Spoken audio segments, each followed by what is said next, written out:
Katotohanan ang aking aramas, di ako magpapatalo. Teacher mag-reacts, galit sa kasinungalingan.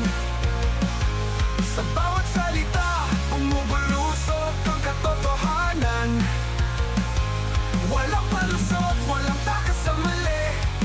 Ako'y revolusyonaryo sa harap ng mga salbahe.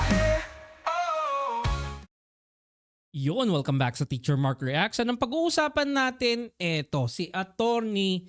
Jimmy Bondoc. Okay, so eto ha, si Atty. Jimmy Bondoc, tatakbo bilang isang senador. Okay?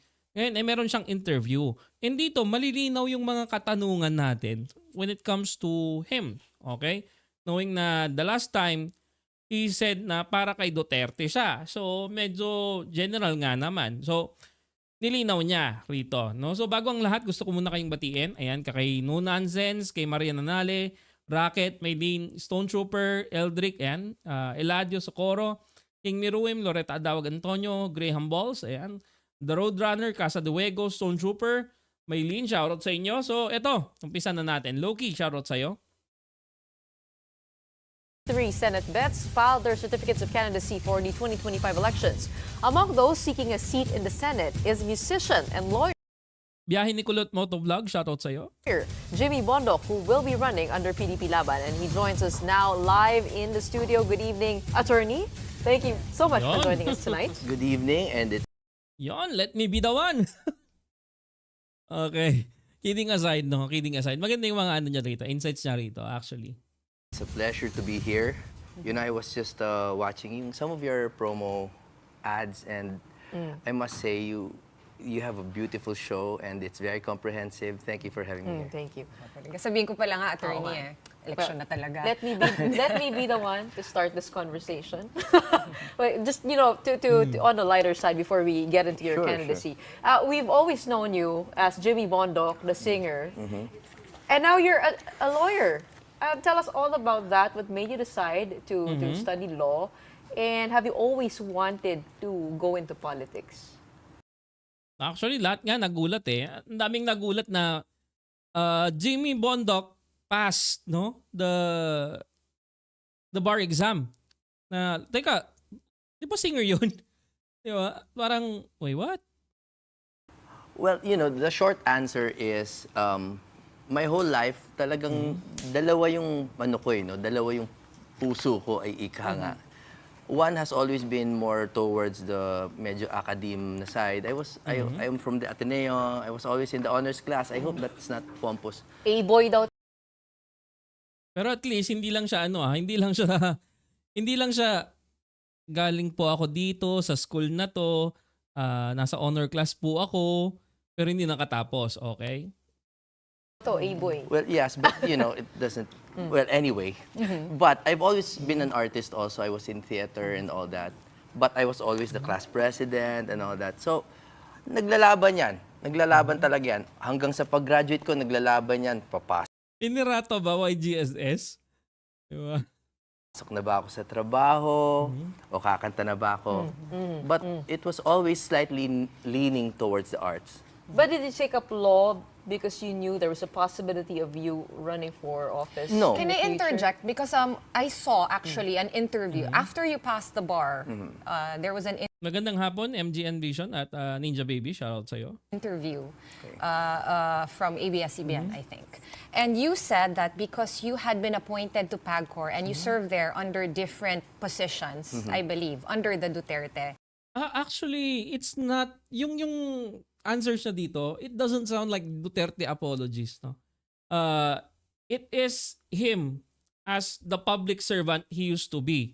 Kasi babanggit rin dito na kahit hindi siya isang politiko, naging public servant siya. Okay? Yes. Administration. It opened your eyes and it made you want to go into public service. Can you tell us about that direction, kumbaga, ng iyong career? Opo. Alam niyo po kasi when you enter real public service, yung plantilla, no? Kasi later na lang ako naging director eh. But I was really a, kumbaga, working man. No? Utusan talaga ako doon. You will see that government really runs on laws. As in, it really runs on laws. Procurement, for example, and all that. And somewhere along the way, I was really just challenged to be better, to do better. Kasi parang feeling ko, hindi nag-a-apply dito yung mga natutunan ko sa pribadong sektor. I mean, the normal logic that you think would apply, like being efficient, you know, SWOT analysis and all that. Optimizing and all that, streamlining, yeah, of course, all fantastic ideas. Pero once you're confronted with the laws, biglang, uy, bawal pala yun. And I Yes, Graham Ball. Attorney na siya. Kakapasa niya lang last year ata or the other year. just didn't want that impeding my intentions of being of service. Sorry, we're short on time, so I'm going to go straight into the hard questions. Bring up now the fact that you've been on the board of P.A.K.U since September 2021, which means you were there during the heyday of the POGOs, right? Okay. So siya ay nagtrabaho sa P.A.K.U. Okay, kasama ni, hindi ko alam, pero lately lang ba si Altenco? Okay. P.A.K.U days. During the pandemic, ha? Right. So, Yes. so, Actually, at that time, yun yung medyo heavily challenged na yung POGOs at that but time. at that time, also President Duterte was still defending POGOs. In fact, we remember a quote from him wherein he said, "Hindi naman masama, so might as well tax them." Now that all of these issues with POGOs have come to light, do you regret supporting POGOs? Because sitting on the board of P.A.K.U, you had the power to do something then, right? Yan, maganda yan. Okay? So, ikaw ba, may agam-agam or like, nagsisisi ka ba? Okay? Na sinuportahan nyo ang POGO before. Maganda yan, maganda yan. Yeah, no, not at all. Kasi alam nyo yung POGO, as I was saying in my Comelec interview, I'll say the same thing. Ayan, sabi ni YGSS, then admit first piracy issue, Attorney Bondoc, pay royalties to the man. Sorry, Teacher Mark, I don't support this guy, sabi rito ni YGSS. At least law grad, deserving naman din talaga si Jimmy. When it comes to the case, no, was a case filed regarding it, YGSS?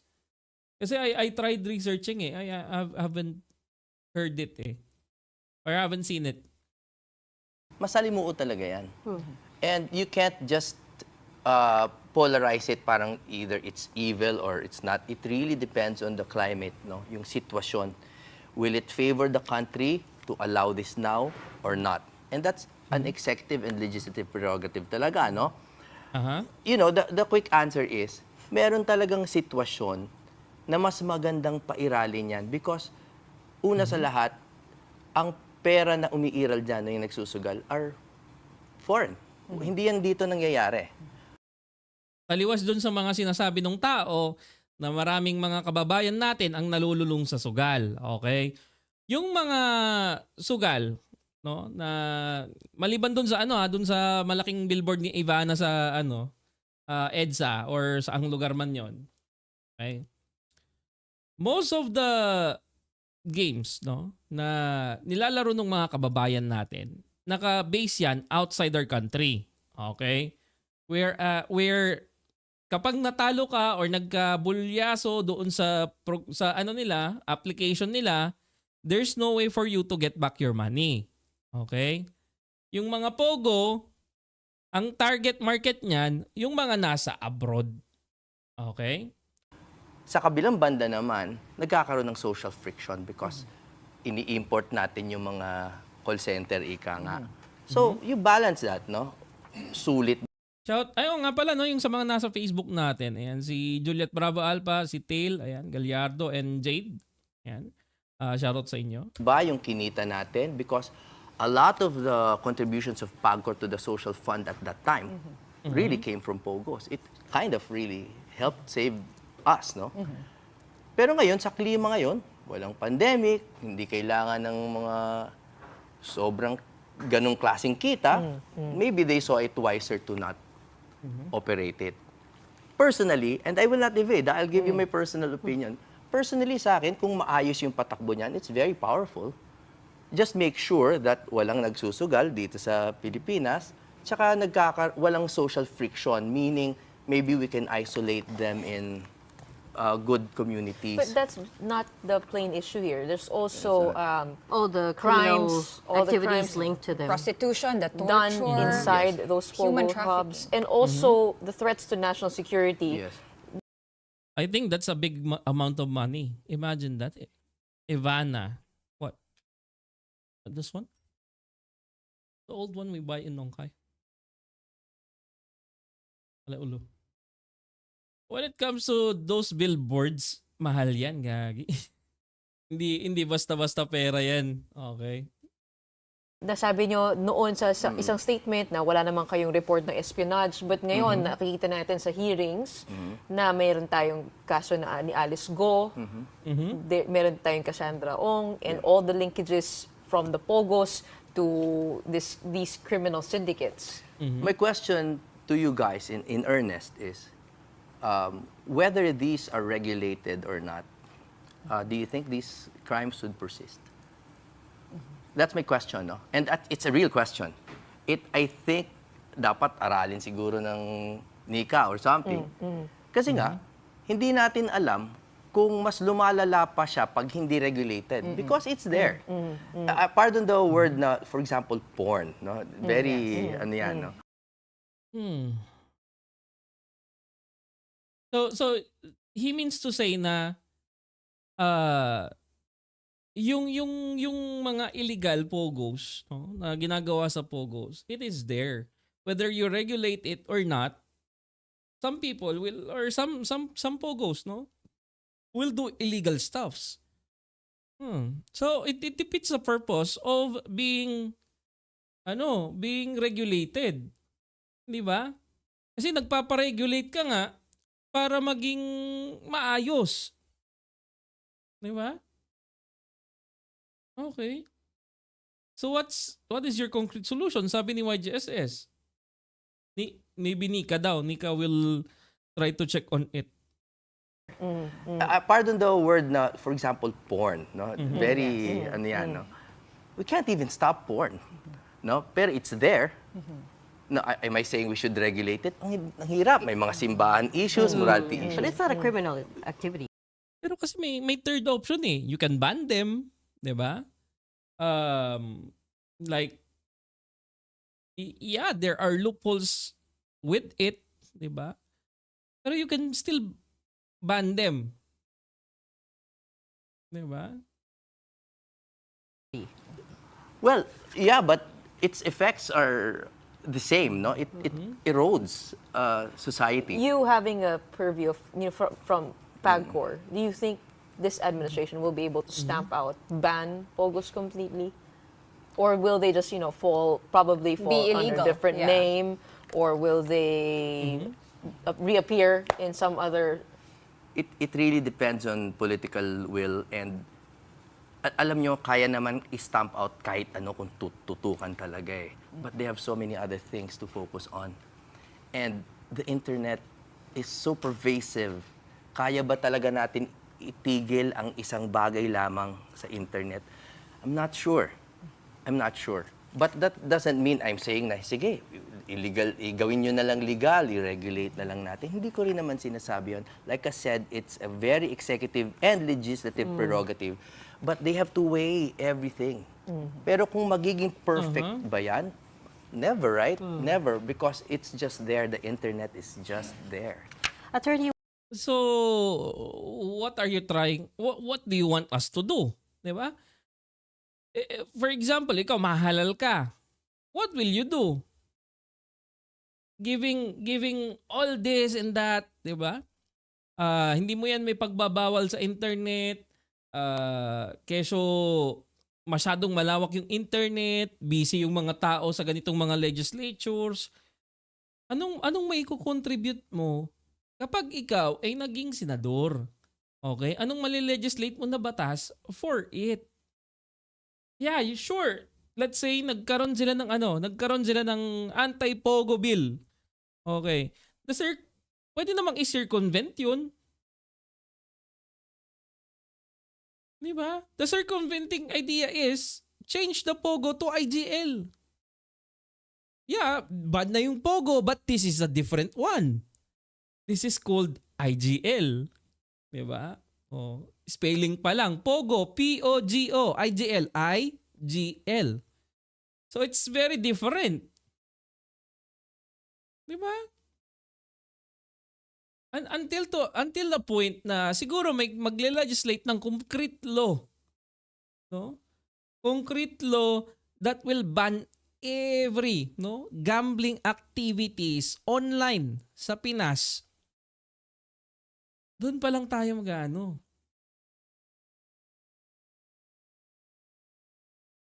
Why the Senate? A lot of celebrities, influencers, artists who try their hand at politics usually go for a lesser role. Why the Senate agad? PAG-core daw Mang Tems Sabi PAG-core ano siya? Board of Director ng PAG-core. Many reasons, but the first was, ang una talaga niyan, magpa-party list dapat ako. I do have a party, it's a legitimate party, it's called Boses, it's for entablado at sining, yun yung ES doon sa Boses. But when I was confronted with the former president, tinanong niya, saan ka tatakbo? Sabi ko, party list po. Hindi, pero anong gusto mo? Saan mo talaga gusto? Sa Senate po. I mean, you know, I had to be, parang Sabi ni R8 React Mix TV dito, malaki tax niyan, malabo yan maban. And take note, yung mga kaalyado, okay, ng presidente, iba sa kanila. No? May malaking pogo. Diba? Parang, ikaw presidente, tropa mo to, sasabihin mo, bawal na yan ha, ayoko na yan. Parang aalisan mo ng business yung tropa mo Gagawin mo ba yun? Ewan ko unless you are very heartless, di ba? Walang kapatid, walang kamag-anak. Ban lahat, okay. The Etivac Pogo will be gone. Or it will just transition to a different name. Like IGL. Diba? Ang mangyayari lang kasi dyan, parang pork barrel diba? Pork barrel, naging assistant fund, at kung ano-ano pa, tapos ngayon, PDAF, tapos ngayon, anong tawag ngayon? Diba? They just keep on changing the terms, but the essence of it is the same. reached into my M-O-O-E, di ba? M-O-E-E. M-O-O-E ata yun? M-O-E-E. brain and asked me for an earnest answer. When was that? I'm curious because I was just thinking months kung ano yung ago. process, 'di ba? Before ka nag-file ng COC for Senate na. Yeah, a few months ago. A few months ago. I was in Davao. Sabi ko, ano yung gusto mo? Sabi ko, sa Senate po. And it's true. But also I think I know my chances, hindi ako ilisyonado na tao. But if there were a house that I would have a better chance of getting into, I think it's the Senate. It requires more votes, but it's not a single vote. Plus, nagsisiksika na sa party list. I really don't think, marami na Next step question, doon attorney. Bakit PDP laban? Oh, yeah. Dadagdag ko doon, sinabi mo gusto mong patibayin ang best of the best Duterte Principles. Yes. Still ganun, no? Unsa man. It's not, okay, ganun. It's still weighing things, no? Kasi maaga pa It's not the election yet. Okay? Doon mo pala, wala ka pang makikitang concrete na plataforma nila kung anong gusto nilang gawin It's just the generic, no? Lip service.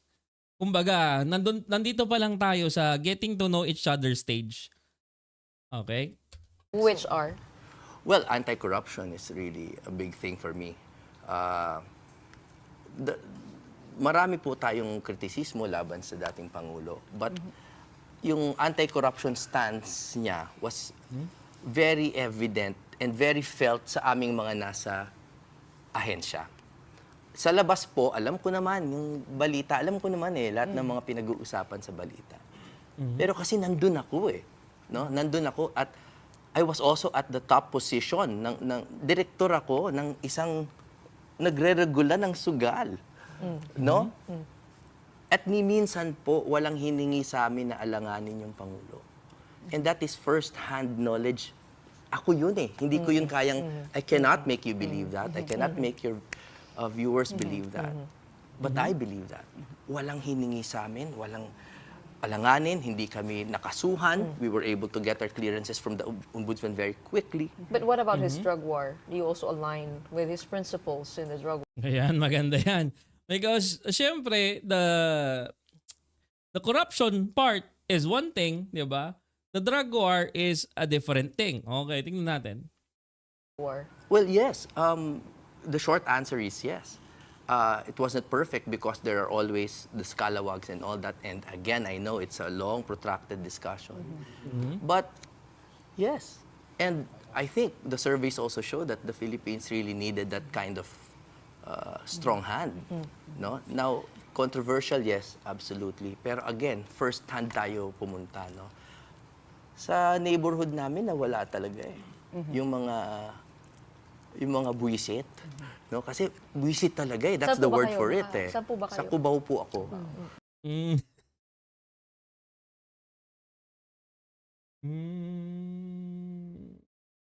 Taga ano pala to eh. Cubao represent, 'di ba? Oh. Yeah. Nung panahon ni Pogi, pangkape. Marami doon, marami. As in sobrang dami. And even the 'di ba? Ang Cubao, no, tabi lang yan ng Krame at ng Aguinaldo. Imagine, tabing-tabi kayo ng mga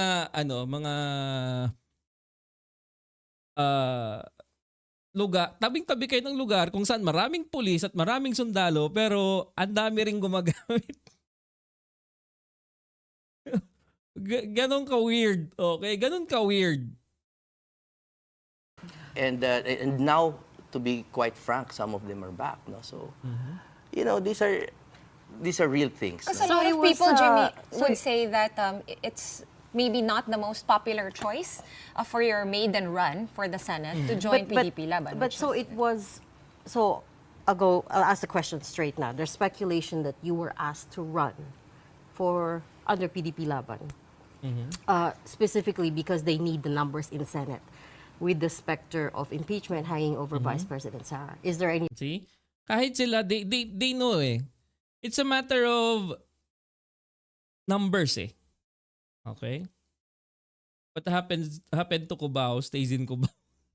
It's a matter of number eh. Okay? The numbers, the more number you have in the Senate, okay, the better for you. Kaya nga tingnan nyo, the service right now, halos lahat yung mga nasa admin, di ba? Isn't it weird? Na sila lang ba yung sila lang ba yung mga kumakandidato right now? Di ba? Isn't it weird? Tapos ngayon, syempre, alam naman natin, when it comes to the Congress, marami sila doon. Namumutawi sila doon. Di ba? Itong mga anti-Dutertes. Ngayon, kapag nagsampa sila ng kaso or ng impeachment complaint doon sa Congress, malamang sa malamang, by voting, panalo sila. Okay? Pero hihir pa rin yan sa Senate. Ngayon, you need 2/3, no? 16 votes. 16 na tao na magsasabing, oo, impeach natin si Sara. And do you think kung kukunti sila, it will stand? No. That's why they are trying their best to push the admin, no? The admin bet para mahalal. Okay? Itong si Lolo Ben, si Erwin, Villar, ano pa ba? Binay, Lacson, Soto, Cayetano. Ba? truth to that? There have been absolutely no talks about that. If those are their intentions, I don't think there's anything wrong with that. I think that's a political matter. I don't think it's illegal. Actually, YGSS, they have bright, bright strategies. Okay? All they need to do is to listen. Ang problema kasi, some of them have their own motives. Okay? They don't listen to their strategies. Actually, tama yung tama yung mga gustong mangyari ng mga strategists. Okay? Tama yun. Kasi, mataas yung hatak nun for you to be there in the Senate. Kasi ang problema, I don't know. Legal, but wala pong ganong usapan. Walang, it was more of me expressing, saan mo ba gusto? Sinagot ko sa Senate po. Did you consider joining another party, or was this the only option for you? No. This was, the only option was this, or of course to go independent. But my friendship with Dutertes are not as deep as people think. Oh no, it's very deep, but it's not politically deep. No, it's personally. We have. Ito, sabi ni No Nonsense, ito nakakatawa sa voters sa Pilipinas. Nakafocus sa political parties, pero walang identity yung political parties or plataforma ng mga leaders. Mga leaders lang ng party ang kilala ng voters. Ito ba, no? Yung sa videos ko regarding Willie Revillame, okay? Someone argued na, kasi ganito lang yung nandyan sa nandyan sa constitution natin eh. So baguhin nyo muna yung constitution natin bago kayo magreklamo na dapat hindi iboto si Willie. Sabi ko, sa isip ko, so if ganun yung nasa constitution natin, able to read and write, Filipino citizen, and so on and so forth, diba? Ibig sabihin ba nun lahat ng tatakbo pwede natin, gusto mong iboto natin? Or, diba, you will exercise your right to vote properly. Diba? Vote yung mga tao na kapaki-pakinabang sa ating bansa. Kaya hindi umuunlad, hindi umuusad yung bansa natin kasi nandun na lang tayo sa yan yung nasa konstitusyon eh. At saka idol ko yan eh. Hindi boboto ko. Nakatulong ba? Wala akong pake, basta idol ko yan. Diba? Have a kinship. No? How And we did have you end shared- up becoming friends on the personal level? It was that song. It was I wrote a song, which is why, siguro po kung mangyari po yung hindi ka panipaniwala na ako'y makapasok sa Senado, it would be such a great story, to be honest. Just because I really started with a belief na sabi ko, okay, itong taon to, susuportahan ko to. Gumawa ako ng kanta, nahanap nila ako, nilipad nila ako sa Davao, naging magkaibigan kami, binago ko yung buhay ko, at ngayon, kung makapasok man ako, it would be, what an upset, right? But I'm not doing it for that. It's just that the artist in me sees that as a great story. Exactly. Yan yung gusto kong baguhin. Okay? Bakit mo gusto si Jimmy? Kasi in-endorse ni Tatay Diggs. Bakit gusto mo si Candidate X? Kasi maka-BBM. Diba? Think rationally. It's not just about kasi in-endorse ni PRRD. Kasi in-endorse ni BBM. No. Guys, it's the future of the country that we are talking with or talking about. Okay? You must exercise as well yung pag-iisip nyo to think na ito makakatulong ba sa atin? Or ito hindi? Di ba? Kung sa tingin nyo yung in-endorse ng presidente, no? Or in-endorse ni PRRD, no? Makakatulong sa bansa natin. Why not? Diba? You have my full support there. Kasi sa tingin nyo, yung tao na to makakatulong sa Pilipinas.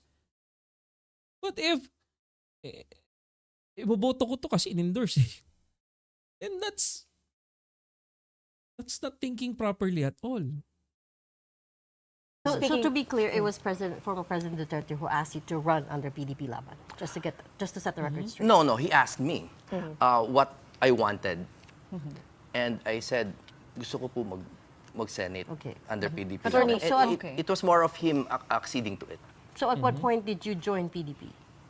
Oh, when they announced it, about a week before that. It was quick, kasi alam niyo naman sila, kung minsan medyo... Kaya nga, so 1 week before they announced it was the time that you joined PDP. So you're a very new member.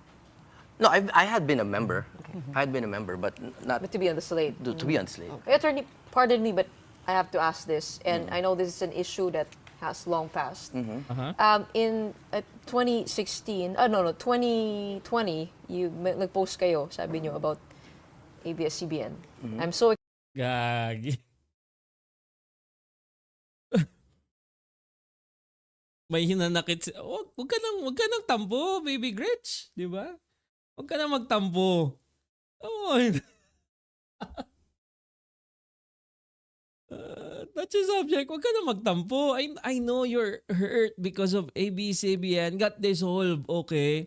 And then the guy is pro Duterte and then tweeted something that is hurtful with your feelings, okay?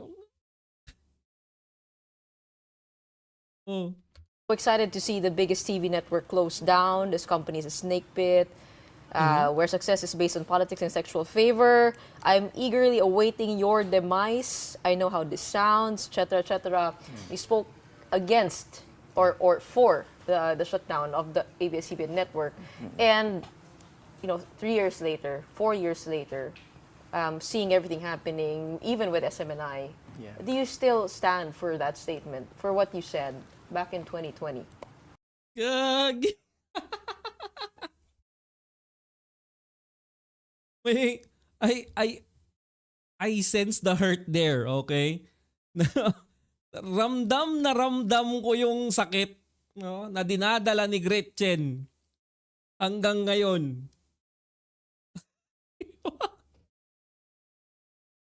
Ramdam na ramdam eh. Okay? Anong sasabihin ni Jimmy? I'm honest enough to admit that those words were strongly worded. That post was strongly worded because of personal reasons that I would, if you would allow me to not say. So But- a bad experience, basically. Bad experience. Personal yes. bad experience. Yes, yes. Okay. But on the other hand, I was aware of what that statement would do, that it would bring light onto something that at that time was, iniquitous. Pero, now I'm just glad to hear that they're doing better. Tas yung mga nawala ng trabaho, may mga trabaho na, and I'm not a monster, no? I did not want jobs lost or whatever. It's just that I want everyone to follow the rules. Everyone should follow the rules. What rule do you Nasopla si Gretchen dun. Gagi. Nice try. Nice try, Gretchen, but mission failed eh. Okay? Kasi pinangatawanan niya eh. Diba? He did not back down na no, it's a bad thing, no. Now I realize na mali pala yung nagawa ko before, but rather he said na they deserve it. Oh. think they broke? Well, again, those are the personal things that I But was saying. wasn't that also politically motivated? I mean, what happened to ABS-CBN? What is happening now to SMNI? Doesn't Congress have too much power over? No. Anti-Duterte si Gretchen Ho. Gretchen Ho is from ABS-CBN. Alam niyo naman yung nangyari, di ba? ABS-CBN got dissolved. So, yun. The rest was history. The granting of franchises in this instance. It can be, I mean, on one end, it can probably bring justice. On the other hand, it can be abused. The power could be abused. Yeah. Well, let's go legal, no? Because franchise is a franchise. It's a grant. It's the prerogative of the legislature. So you can't question it. It's not a contract. That's what they teach in law school. Magkaiba naman yan. Walang breach of franchise, may breach of contract. So kung yun ang gusto ng legislatura, then okay. No? But as far as But doesn't that send a precedent? Isn't that a precedent for the same thing to happen to other networks? Na pag hindi nagustuhan ng administrasyon o nakaupo yung sinasabi mo, i-shut down na lang natin yan. Well, that's a franchise, but that's not the only way to express your views, especially in this digital age, right? In fact, some people do better online than on the diminishing airwave power, no? So para sa akin, hindi rin. But final point is, I think this is the reason why we should really choose our elected officials well. Diba? Kasi talagang piliin natin kung sino yung bibigyan nyo ng kapangyarihan na mamigay ng prangkisa. And what platform are you strongly running?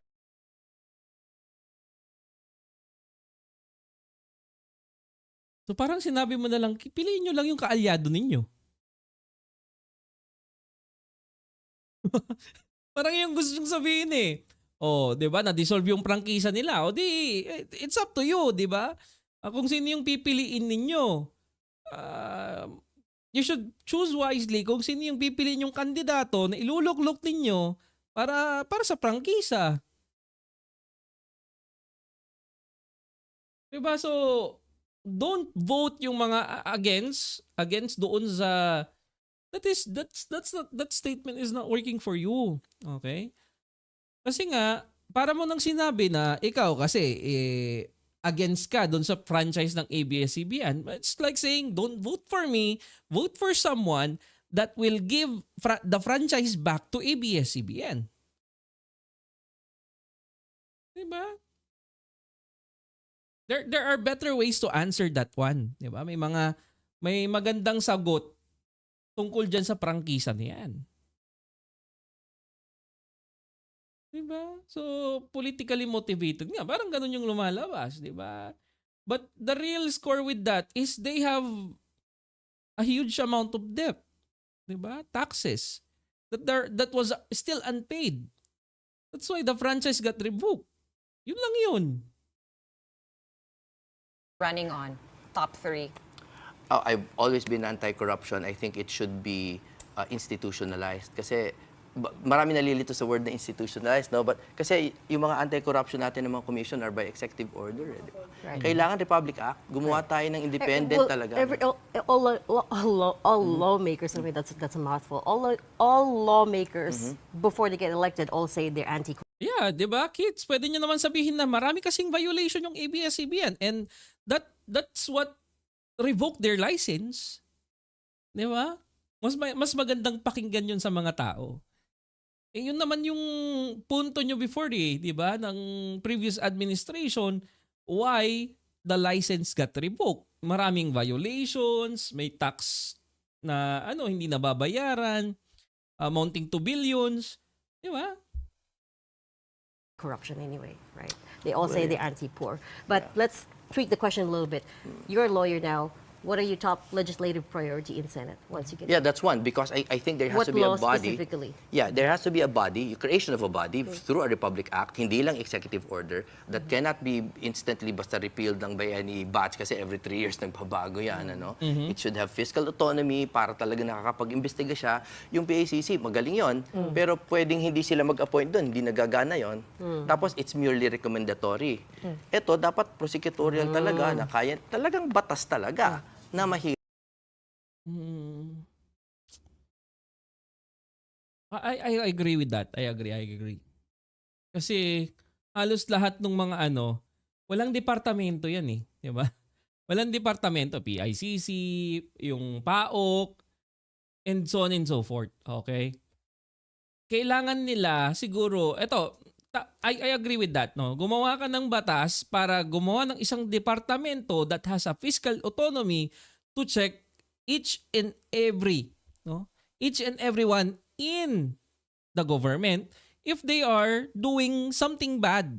For example, nangungurakot, nangungurap, or they're doing plunders and what, diba? Maganda yun. Lalo na kung siguro within the lines of that law, no, it will have power over the Senate and the Congress. Kasi nga right now, the COA can check everything, di ba? The president, the vice president, the departments. Pero it cannot check directly yung sa Senate at sa House of Representatives. Now, if you institutionalize it, make a separate department for it, then dapat yung power niya absolute. Diba? Hindi yung ito lang yung pwede kong i-check eh. Yung sa inyo, out ako dyan. Diba? Hirap basta-basta i-repeal kasi may fiscal autonomy. That's number one. No? Second bill. Second, well, you know, if I were to choose, I have very specific proposal sa health. Marami nang nagte-take care sa health. Pero ako particularly, yung hospital detention. Kasi meron talagang mga nakukulong dahil di makapagbayad. And there is... So you're gonna repeal that? No, actually amend it. RA 9439, there's something really unconstitutional with it. Pero iso-surprise ko na lang sila. I don't want them to see me coming. Okay. And the third is for music. What about music? Well, generally encourage treaties talaga so that we can use, you know, everyone uses the K-pop analogy, right? But totoo yun eh. Totoo yun eh. It's your answer by JS is here. Oh. K-pop, Korean, it's here. What about music? well, generally encourage treaties talaga so that we can use, you know, everyone uses the K-pop analogy, right? But totoo yun eh. Totoo yun eh. It's really government backed. And we can really It needs use to be it. legislated, the music? Yes, absolutely. We can legislate that? I mean, what kind of Para treaties, malaanan ng pondo? No, you can Is that- laanan ng pondo and to create a commission. I know there's NCCA and all that, but I there's a lot think of the other musikero, agencies. I think the musikero community is unique. It has its own power, its own needs, no? Okay. So, ganun po. Ayun, okay. Pero in fairness, no, nailatag naman niya yung mga gusto niyang mangyari. Ayoko lang is yung second, anyway, kung ano naman niya yon, kung it is his parang card, no? Ayaw niyang ipakita yung card niya kasi baka kopyahin. Wala na, 'di ba? The first one, yeah, I agree. Kailangan gumawa ng separate department. If it will help doon sa corruption na nangyayari sa atin kasi medyo talamak na eh. Okay? Are we just discussing and analyzing? Yeah. Medyo talamak na eh. Talamak na yung corruption sa government. And yun nga, walang autonomy yung mga mga nagkakandak ng investigation. 'Di ba? Kailangan parang may force, 'di ba? To set them moving. May sense naman siya. Ayaw lang ibigay kasi idea niya yun at gagayahin ng iba. Well, yeah. Diba? Yung kay Willie hindi surprise. Kasi wala naman talagang surprise. Diba? Yung kay Willie, walang surprise kasi wala pa naman talaga eh. Walang naisip eh. Diba? And hindi lang naman siya. Okay, hindi lang naman siya. Siguro maraming mga aspirants, no? Senate aspirants that will be here, no? And iisa-isahin natin sila. Okay, seryoso. Paano makakapili ang mga tao ng matinong candidates? Sabi rito. Would be nice to see them all in a debate. Tatakbo na naman si Luke Espiritu, may away na naman yan, sabi rito. So, swertihan na lang kung matino gagawin ng iboboto natin. Exactly, di ba? Wag sanang ganun. No, di ba? Mito Channel, shoutout sa'yo. Na swertihan na lang na, tsamba-tsamba na lang tayo pagdating sa iboboto natin para sa ikauunlad ng Pilipinas, di ba? Sabi rito, I got your point there, but still, you can provide teasers without giving everything. I'm not getting that now, sabi rin ni YJSS. Di ba? Anyway, no, let's just finish that one there. And up next natin si Wilbert Lee. Okay? Sinampa ng ethics complaint ni Kimbo at Nico. So, ayun lamang guys. Maraming salamat sa panonood. And I'll see you sa next live. This is Teacher Mark. Out. Bye-bye guys.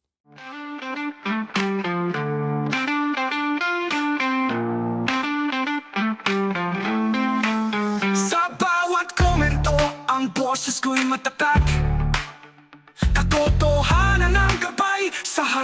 Ang mga malalakid, walang kinikilingan, tapat sa bawat salita. Teacher Mark reacts, naghahatid ng wagas.